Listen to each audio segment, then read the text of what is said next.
Enillydd y Fedal Gyfansoddi yn Eisteddfod yr Urdd Ynys Môn 2026 ydy Heledd Wynn Newton o Gaerdydd.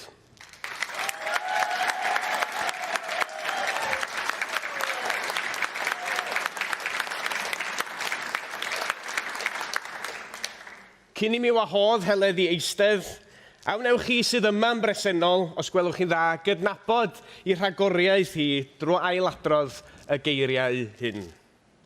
Urdd Gobaith Cymru.